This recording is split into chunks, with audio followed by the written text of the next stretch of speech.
बरखा radio city 91.1 FM से और हमारे साथ हैं हमारी आज की खास मेहमान senior oncologist doctor Richa Chauhan Mahavir cancer संस्थान से।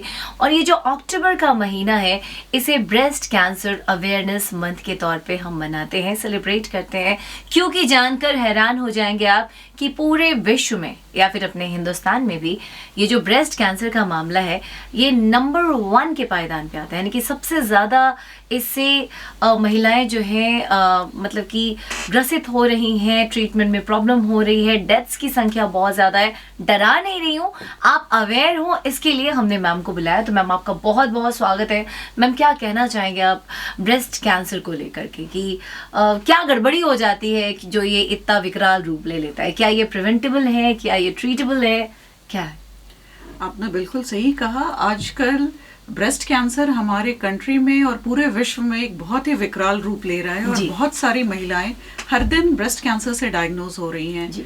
तो इस कैंसर से, ब्रेस्ट कैंसर को हम लोग एक मानते हैं लाइफस्टाइल रिलेटेड डिजीज होता है। तो ज़रूरत है हमें सचेत रहने की, एक हेल्दी लाइफस्टाइल अपनाने की, जैसे कि हम ओबेसिटी ना होने दें, मोटापा ना होने दें, फिजिकल एक्टिविटी रखें, हेल्दी फूड ले, जो हमारा ट्रेडिशनल जो फूड का स्टाइल है, जैसे वेजिटेबल्स है, फ्रूट्स है, जो सीरियल्स है, वो हमारे डाइट में ज़्यादा से ज़्यादा हो, जंक फूड कम से कम हो। अगर इन चीज़ों का हम ध्यान रखेंगे, एक फिट बॉडी वेट रहेगा, तो फिर ब्रेस्ट कैंसर होने की संभावना कम हो जाती है। तो मैम एक बात बताइए कि कब वो टाइम आता है जब हमें थोड़ा सा अवेयर और सचेत हो जाना चाहिए कि कहीं मेरे को कैंसर तो नहीं? वो सिम्टम्स, वो लक्षण क्या क्या हैं जो इशारा इस ओर इंडिकेट करते हैं कि अब तुम्हें एक कैंसर स्पेशलिस्ट से मिलना चाहिए? बिल्कुल। कैंसर से बचने के लिए हम लोग स्कूल में जाते हैं, कॉलेजों में जाते हैं और ये बताते हैं कि अगर आपकी उम्र 22 साल, 24 साल, 25 साल है तो कम से कम सारी लड़कियों से यह आग्रह करते हैं कि आप महीने में एक बार अपने स्तन का स्वयं जांच करें।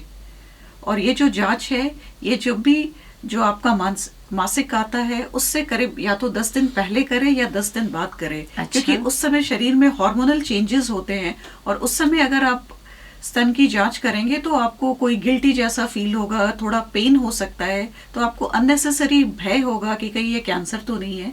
तो आप महीने का एक दिन फिक्स कर ले और उस दिन हर महीने नहाते समय खुद से स्तन की जांच करें। ये देखें कि कोई चेंज तो नहीं है, कोई गांठ जैसी फीलिंग तो नहीं आ रही है, निपल से कोई डिस्चार्ज तो नहीं है, ब्रेस्ट के स्किन पे कोई अल्सर तो नहीं है, कोई एक्जिमा तो नहीं है, स्किन में चेंजेस नहीं है, कोई खुजलाहट नहीं है। और उसके साथ साथ ब्रेस्ट के साथ जो आर्मपिट होता है वहाँ भी ध्यान दें कि वहाँ तो कहीं कोई गिल्टी नहीं है, क्योंकि ब्रेस्ट कैंसर कभी कभी आर्मपिट में भी गिल्टी में नजर आता है।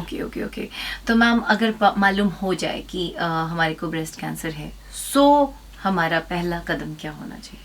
देखिए, अगर आप सेल्फ एग्जामिनेशन कर रही हैं ब्रेस्ट का और कोई गिल्टी फील होती है तो सबसे पहले तो आप बिल्कुल घबराइए मत। ऐसा नहीं है कि हर लंप, हर गिल्टी, हर गांठ कैंसर ही होता है। 10 में से 8 गांठ जो है ना वो नॉन कैंसरस होता है, वो कोई बिनाइन कंडीशन होता है। तो सबसे पहले अगर आपको कोई भी गांठ या कोई भी बदलाव लगे, साइज बढ़ रहा हो या कोई भी चेंजेस हो, तो आप जाकर एक ऑन्कोलॉजिस्ट या गायनेकोलॉजिस्ट से ब्रेस्ट एग्जामिनेशन कराए और वो फिर क्लिनिकल एग्जामिनेशन करेंगी। अगर उन्हें क्लिनिकल एग्जामिनेशन में सस्पिशन होता है कि नहीं ये ब्रेस्ट कैंसर हो सकता है, तो फिर अगर आपकी उम्र 40 से कम है तो वो एक अल्ट्रासाउंड ब्रेस्ट के लिए आपको एडवाइस करेंगी।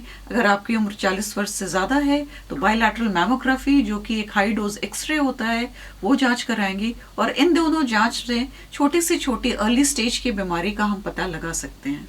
तो फिर क्या ये ट्रीटेबल है मैम? क्या इसका इलाज पॉसिबल है? बिल्कुल। अगर अर्ली स्टेज ब्रेस्ट कैंसर है, स्टेज 1 है, तो जब हम कैंसर की बात करते हैं जो 5 ईयर सर्वाइवल रेट है ये 95% प्लस है। अगर स्टेज 2 में भी हमारे 80-90% पेशेंट्स जो हैं वो आराम से उन ट्रीटमेंट हो सकता है और 5 ईयर सर्वाइवल होता है। हाँ, अगर ब्रेस्ट कैंसर स्टेज 3 में, स्टेज 4 में पहुंच जाता है तो फिर एक लंबा ट्रीटमेंट चलता है। लेकिन अब हमारे पास बहुत सारी तकनीक आ गई है, ऑपरेशन के लिए, रेडिएशन के लिए बहुत सारी नई नई दवाइयां आ गई हैं, जिनसे हम ऐसे स्टेज में भी पेशेंट को एक लंबा सर्वाइवल दे सकते हैं। इसलिए घबराने की ज़रूरत बिल्कुल नहीं है। आज के डेट में हमारे पास ब्रेस्ट कैंसर के अगेंस्ट बहुत सारी दवाइयाँ हैं जो काफ़ी कारगर हैं। एक और बात आती है सामने मैम कि अगर ब्रेस्ट कैंसर है तो शायद उसको कट करना ही ऑप्शन है, ऐसा है क्या? लाइक ब्रेस्ट को हटाना होता है, लाइक क्या होता है? नहीं नहीं, ऐसा बिल्कुल नहीं है।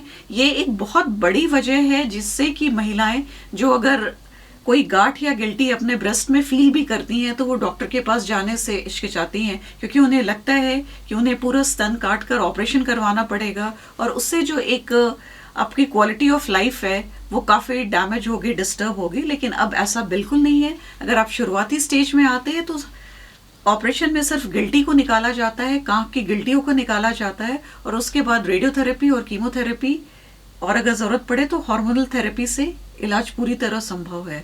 तो इसके लिए जैसा मैम ने बताया, आप बिल्कुल ना घबराएं और टाइम टू टाइम अपने ब्रेस्ट का बोले तो स्तन की जांच जरूर करें, चाहे मिरर के सामने करें या नहाते टाइम करें। और जैसा मैंने कहा, मैम ने कहा कि पीरियड्स के 5-10 दिन पहले या 5-10 दिन बाद, सो उस समय आप जांच ज़रूर करें। ये पहला स्टेप है खुद से पता लगाने का। और कहते हैं जितनी जल्दी आप चीज़ों को पकड़ लेते हो उसे क्योर करना आसान होता है। सो प्लीज़ इसका ख्याल रखें। आप अपनी जान की कीमत समझो यार, आपका पूरा परिवार आपसे कनेक्टेड है, तो इसे लापरवाही में ना लें। Thank you so very much ma'am, thank you so much.